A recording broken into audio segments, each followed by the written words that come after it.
Salam alaikum wa rahmatullahi ta'ala wa barakatuh. Donc, nous continuons le cours de neurologie. Donc, aujourd'hui, nous allons voir ensemble, espérons bien que la connexion est bonne. Vous êtes tous là, connectés. Donc, je commence là pour la moelle épinière. Bonjour tout le monde. Salam alaikum wa rahmatullahi ta'ala wa barakatuh. Donc, la moelle épinière, ou encore appelée la moelle spinale. La moelle épinière ou moelle spinale. Donc, la moelle épinière, par définition. Je vais en même temps lire le texte et expliquer par des schémas. Donc, je vais lire le texte intégralement depuis l'introduction jusqu'à la fin et en même temps expliquer par des schémas. Donc, la moelle épinière est le segment du système nerveux central, SNC, du système nerveux central situé dans le canal vertébral. Donc, le système nerveux central, nous avons deux parties. Une partie située dans le crâne, c'est l'encéphale, et la partie tributaire du canal vertébral, la moelle épinière. Donc, elle ne prend pas tout le canal vertébral, mais juste une partie, à partir de C1. Donc là, la limite inférieure de la moelle, déjà, donc L2. Sous forme d'une tige de 42 cm de hauteur, de 45 cm de hauteur en moyenne, donc disons 42 cm chez la femme, 46 chez l'homme, et de 1 cm de diamètre. La moelle spinale, qu'est-ce qu'elle fait? Le rôle de la moelle spinale, elle assure l'innervation du tronc et des membres. Donc par ses nerfs, elle donne 31 paires de nerfs dits rachidiens ou des nerfs spinaux qui assurent donc l'innervation sensitivo-motrice et végétative du tronc et des membres. Donc on passe, elle assure donc ce qu'on appelle la conduction de l'influx nerveux descendant, c'est-à-dire les influx légaux, mais le cerveau, le cervelet, les organes, donc passent obligatoirement par la moelle épinière. Donc c'est un cordon de conduction qu'il assure là, c'est comme si l'autoroute Sharq-Gharb. Donc il assure tout, c'est la voie principale, tous les influx descendants et ascendants de l'encéphale vers les organes ou des organes vers l'encéphale. La coordination, donc elle assure par ces noyaux la coordination des mouvements. Donc là, on va la coordination dans la systématisation de la moelle épinière. C'est-à-dire, pour effectuer un mouvement, il faut une coordination entre des différents muscles, par exemple. Et là, cette coordination est assurée par le cervelet et la moelle épinière en même temps. La régulation de l'influx nerveux, donc la régulation des influx nerveux moteurs, ascendants et descendants, donc le rôle de la moelle épinière, elle assure les réflexes. Elle assure les réflexes, donc le réflexe osteotendineux et tous les réflexes, c'est-à-dire c'est le centre des réflexes. En outre, la moelle épinière contient le centre végétatif sympathique. Donc le centre végétatif sympathique. Le végétatif, quand on prend un viscère, par exemple l'estomac ou là, le cœur, ou là, il est contrôlé par le système nerveux autonome, inconscient, végétatif, qui a deux contingents. La partie, le centre sympathique et le centre parasympathique. Donc nous avons par exemple, les deux systèmes, c'est des systèmes antagonistes. C'est-à-dire, si on prend par exemple le cœur, le parasympathique, il diminue le battement cardiaque, le sympathique, il augmente le battement cardiaque. Pour le vaisseau, par exemple, le parasympathique est vasodilatateur, donc le sympathique est vasoconstricteur automatiquement. Et ainsi, antagoniste. Chez l'hydrosympathique, le parasympathique. Et donc la moelle épinière, elle contient les centres sympathiques. Les centres sympathiques. Les centres parasympathiques sont situés au niveau du tronc cérébral et de dit encéphale. Donc la section de la moelle elle n'entraîne pas forcément la mort, sauf si on sectionne la moelle au niveau cervical, c'est-à-dire dans la partie la plus haute. Parce qu'on va automatiquement toucher les nerfs du diaphragme et donc on peut mais en dehors de ça, la moelle elle entraîne une paralysie et une anesthésie.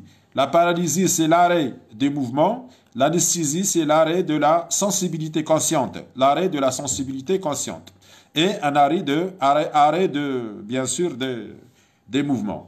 L'atteinte de la moelle cervicale, elle entraîne une paralysie du diaphragme et automatiquement l'arrêt, la mort. Donc, la moelle cervicale, pour la moelle sous-cervicale. Donc, en neurologie, on parle de le syndrome sous-lésionnel. Voilà, le syndrome sous-lésionnel. Quand on sectionne la moelle épinière, donc on interrompt toute la partie située sous la lésion. La partie, elle est appelée la partie sous-lésionnelle, en aval de la lésion. Donc, la partie, ce qu'on appelle un syndrome ou un territoire sous-lésionnel. Le territoire sous-lésionnel, c'est-à-dire le territoire énervé par le segment de la moelle situé sous la lésion, sous la section. La situation, donc, attendez, l'origine. Alors là, on dirait un schéma pour l'origine de... Donc, nous avons sur une vue ventrale de l'encéphale et du tronc cérébral. Sur une vue ventrale, donc, je vais schématiser le cerveau, le cervelet, le tronc cérébral et en bas la moelle épinière. La moelle épinière, donc bon, l'inverse, donc on va comme ça, après une courbure dorsale, on va d'une courbure. Donc, la moelle dans son ensemble. Donc, elle commence au niveau de C1. Au niveau de C1 et se termine au niveau de L2. Donc, elle a à peu près cette forme. Donc, on a inversé les courbures. Non? Voilà. Là, c'est la situation et les courbures normales de la moelle épinière. Donc, elle fait suite au tronc cérébral. Elle fait suite au tronc cérébral à la hauteur de C1. Précisément au milieu de l'arc ventral C1, l'arc ventral de l'atlas, ou là, au bord supérieur de l'arc postérieur de l'atlas. Donc, elle descend dans le canal vertébral jusqu'à L2. Donc, là, je vais schématiser le canal vertébral, la partie inférieure du canal vertébral. Nous avons la colonne dorso-lombaire, après le sacrum. Et nous avons le canal, donc le canal descend jusqu'à S3. Donc, on a un décalage mabine, la moelle épinière et le canal vertébral. La moelle تحبس à la hauteur de L2. Donc, on va prendre ce décalage entre les deux segments, entre le segment nerveux et le segment osseux de la moelle épinière. Ce décalage est dû au développement embryonnaire. Le développement de la moelle épinière, voilà, le développement du rachis est plus rapide par rapport au développement de la moelle.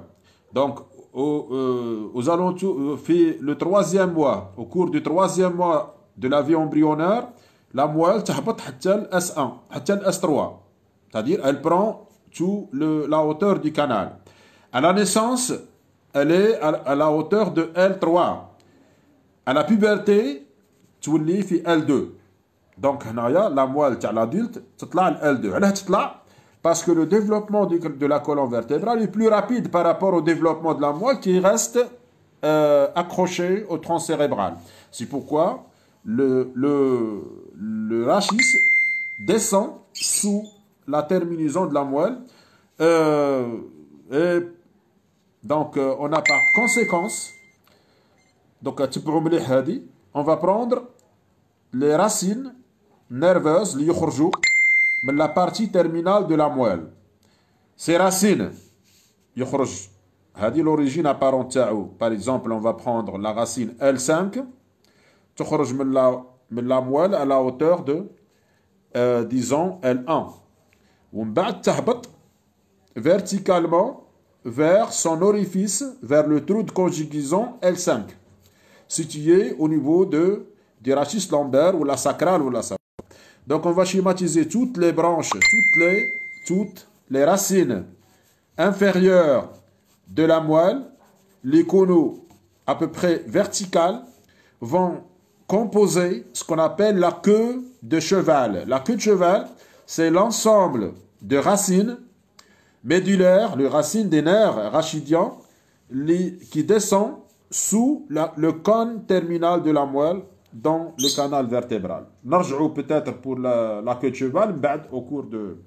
Donc le trajet de la moelle épinière. La moelle épinière, elle n'est pas rectiligne. Elle présente des courbures. Nous avons la courbure, elle suit les courbures du rachis, les courbures du rachis. Donc nous avons, elle est concave en arrière dans son segment. Après, elle devient concave en arrière dans son segment lombaire. Donc elle présente une courbure ventrale pour le segment cervical, une courbure dorsale et une courbure suivant la lordose cervicale, la syphose dorsale et la lordose lombaire du rachis. Autre chose. Donc la morphologie, on a toujours la moelle n'est pas strictement cylindrique. La moelle épinière, elle n'est pas strictement cylindrique. Elle présente, donc nous avons le cylindre le long de la moelle épinière. Elle présente des renflements. Elle est renflée dans sa partie cervicale, là. Donc un renflement cervical qui correspond aux nerfs, le renflement, les nerfs qui énervent le membre supérieur, les nerfs du membre supérieur, le plexus brachial, ainsi de suite. Après, j'ai la partie dorsale, là c'est sur une vue